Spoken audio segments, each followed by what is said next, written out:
భద్రాద్రి జిల్లా ఇల్లందు పరిధిలోని 21 ఏరియాలో ఇల్లందు డీఎస్పీ చంద్రబాబు నేతృత్వంలో సబ్ డివిజన్ పోలీసులు నిర్బంధ తనిఖీ నిర్వహించారు. ఈ తనిఖీలో 68 ద్విచక్ర వాహనాలు, 12 ఆటోలు, 2 కార్లను స్వాధీనం చేసుకుని వాటి పత్రాలను పరిశీలిస్తున్నారు.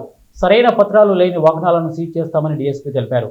ఈ సందర్భంగా స్థానికులను ఉద్దేశించి డీఎస్పీ మాట్లాడుతూ 100 సంవత్సరాల బొగ్గుగనుల చరిత్ర కలిగిన ఇల్లందు ప్రాంతానికి ఒక ప్రత్యేకత ఉందని, దాన్ని కాపాడుకునేలా కృషి చేయాలని అన్నారు. మీ ప్రాంతంలో అనుమానితులు కనిపిస్తే వివరాలు ఆరా తీసి కొత్తవారు ఇటు రావాలంటే భయపడే పరిస్థితి రావాలని అన్నారు. పరిచయం లేని కొత్త వారికి ఆశ్రయం కల్పించవద్దని, ప్రతి ఒక్కరూ బాధ్యతగా వ్యవహరించాలని వారు కోరారు. ఈ కార్యక్రమంలో టేకులపల్లి సిఐ సురేష్, గుండాల సిఐ రవీందర్, ఎస్ఐలు శ్రీనివాసరెడ్డి, నాగుల్ మీర తదితరులు పాల్గొన్నారు. అన్ని పోలీస్ కోర్టులో కాంప్రమైజ్ అయ్యే కేసులు.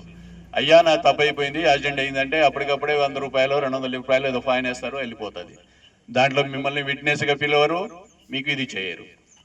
ఇంకోటి మధ్యలో చెప్పినట్టుంది సెంట్రల్ గవర్నమెంట్, ఎవరైనా యాక్సిడెంట్ అయ్యి హాస్పిటల్కి తీసుకెళ్తే కొంత ఫ్రీ ఆఫ్ కాస్ట్లో చేస్తున్నారు అని చెప్పేసి,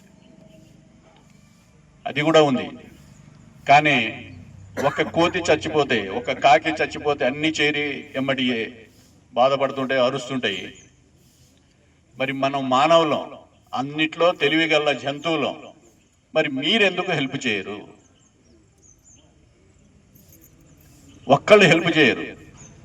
దానికి తోడు ఆడ పడి ఉన్నవాడిని వీడియో తీయడం, షేర్ చేయడం, వాళ్ళ ఫ్రెండ్స్కి పంపించడం, అది మంచి పని?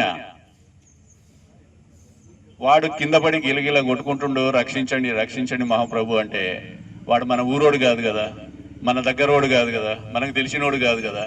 వాడు కూడా ఒక అయ్యాక కొడుకే కదా, వాడు ఒకళ్ళ బిడ్డకు అన్నదమ్ముల తమ్ముడే కదా. ఏదో రకంగా వాళ్ళని హెల్ప్ చేస్తే నీ పేరు, వాడు బతికి ఉంటే నువ్వు చచ్చేదాకా నేనేం దేవుళ్ళ కోలుస్తాడు. అదొకటి.